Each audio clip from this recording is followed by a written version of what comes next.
It's hard to win games when the NFL is actively rooting against you.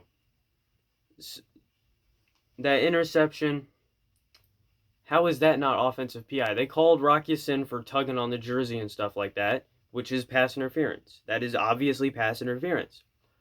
But then Michael Pittman Jr. gets the same thing done to him. His shoulder pad's getting ripped backwards, so he can't get the ball anymore. And then the Bucks pick it off, and there's no PI. What?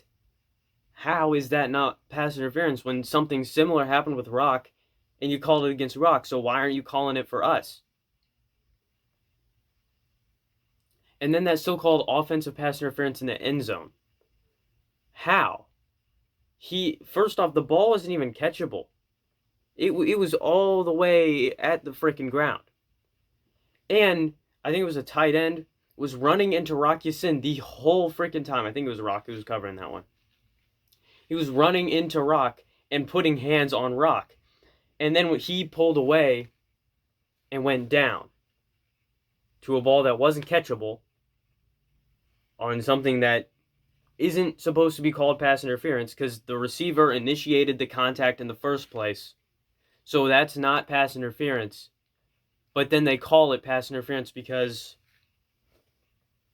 they clearly want the Bucks to win. So it's hard to win when, one, the refs in the NFL are against you and Roger Goodell is sitting in his office actively wanting the Colts to lose. And it is, two, hard to win when your coaching staff is calling some of the worst play calls I've ever freaking seen. Why are you not giving it to Jonathan Taylor? I get it when the pass calls are working, but there are certain pass calls where it's a short pass to the running back or something like that. Why aren't you just giving it to the running back? Why aren't you just handing it off to the running back at that point? That it would make the most sense to hand it off to Jonathan Taylor instead of trying to take a chance by passing it short. That makes no sense. Just hand it off to the guy. I mean, we saw what happened on that last drive, the second to last drive that had us tie up the game. Jonathan Taylor goes for 58 yards. 5 plays, 58 yards. I'm pretty sure is what it was. Why weren't we doing more of that in the third quarter? That makes no sense. Why we weren't doing that in the third quarter?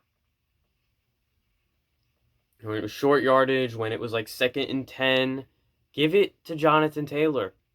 Give it to the guy who got you here. The Bucks and the Bills are similar teams. Good passing offense with decent rush defense. Good passing offense with a decent rush. And then a good defense. You can play them the same way you played the Bills.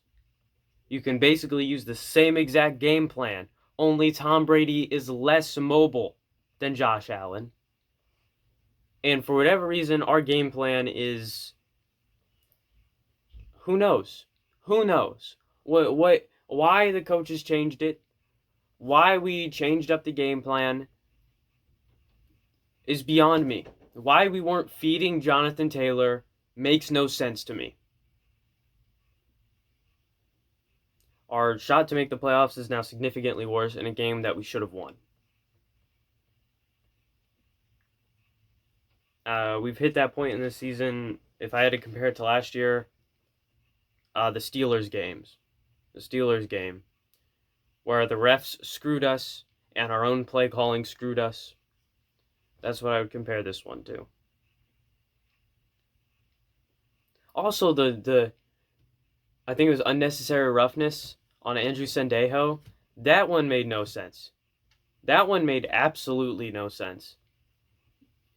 Tom Brady is diving headfirst. First off, if you dive headfirst, you're going to get hit in the head. You are diving headfirst against a defense that is stacked up against the run.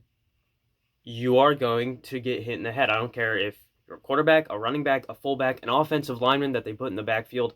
I don't care. You're getting hit in the head. That is what happens when you dive headfirst in a goal line situation.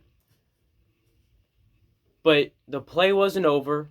Tom Brady hadn't hit the ground. He could have went for more yards and gotten the touchdown. So Andrew Sendejo does the correct thing. He doesn't hit him in the head with his own head. He lowers his shoulder into him, stops him from advancing. That is what you are supposed to do in that situation. And for whatever reason, he is penalized for it.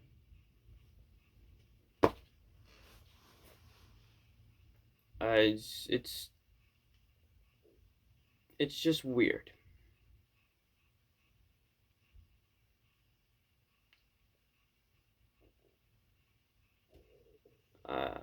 I don't even know. I don't even know because I already know the media is going to have a field day with this.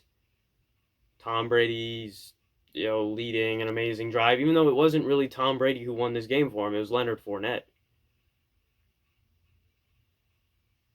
And it just sucks because when we needed our defense the most, they folded. Part of it, I think, was probably also our defensive coordinator.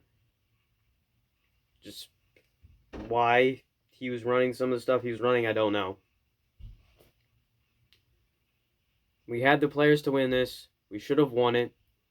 And then our coaching staff screws us over. And then the refs screw us over.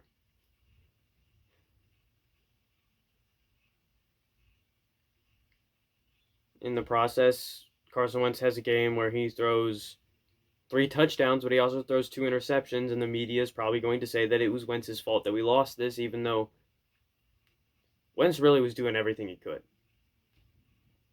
Wentz and Jonathan Taylor were doing everything they could.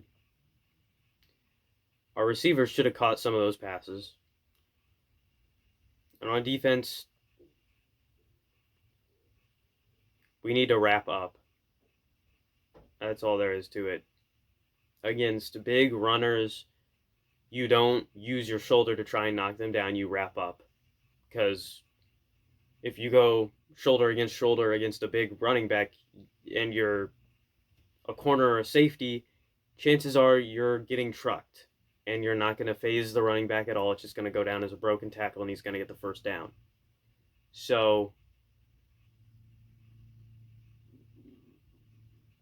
it's just stupid that we lost this.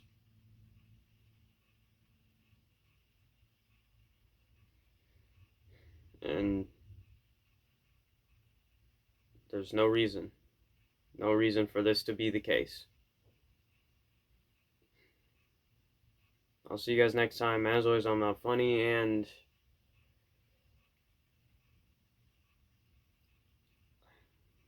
I don't even know. It's hard being a fan of a team that the NFL doesn't want to win. It gets annoying after a while. I'll see you guys next time. Just got unlucky on a few plays tonight. One of those plays, I thought he was standing still, but he just hit the shit out of that one guy, and the guy went flying. They blew the whistle, and they called it on him.